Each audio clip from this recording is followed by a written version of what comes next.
you're exposing the truth Exactly. of the matter. Yeah. And a lot of times people, that's their rebuttal to, oh, you're just pushing your narrative, right? Because you can't argue truth with anything but emotion. Yeah. And so people get emotional, they get mad and angry, and they say, well, you're pushing this narrative.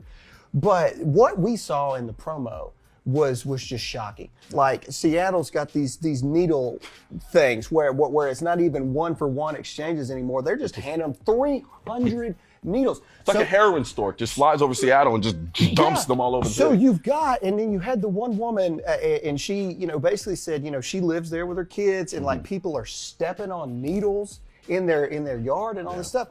So the thing that is baffling to me, and I'd love your thoughts on this, is it seems like we have such a disconnect with our leaders of these areas.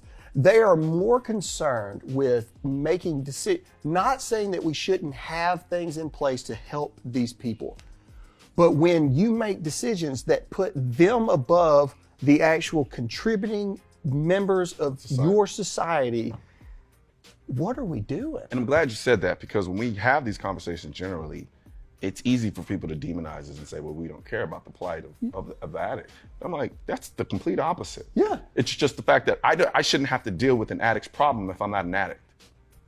Yeah. Period. And yeah, or you shouldn't have to deal with the addict's problem above the problems of the actual citizens that are contributing to the society. Exactly. And what's happening too is you're getting a lot of the leaders in these places that are invested more on virtue signaling than they are creating policy that's actually going to create and do things that are helpful to the entire city or community. Right. And so you have places like Seattle where their leadership is they're more concerned with, we need to look and be the most progressive city in the world, right? And it's like, and I always said it before, you can't progress a country and a city to death. Yeah. Oh, yeah. You can't, because it's just like socialism. What happens when you run out of everybody else's money? Right. Yeah.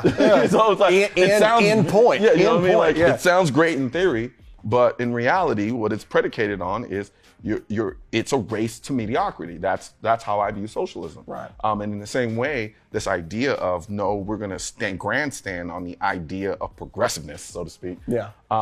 It really all it is, it's a race in symbolism, but not actual concrete application of fixing issues. Yeah. And so what is happening is you get, like you said, you get people who are contributing members to society being put on a lower scale than people who have made choices in their lives that are to their detriment, and it's unfortunate. Yeah. And I would love to be able to do what I need to do to a degree to help them. What's going on, Internet? If you like that video you just saw, then you're going to love my new TV show, Rant Nation, only on CRTV.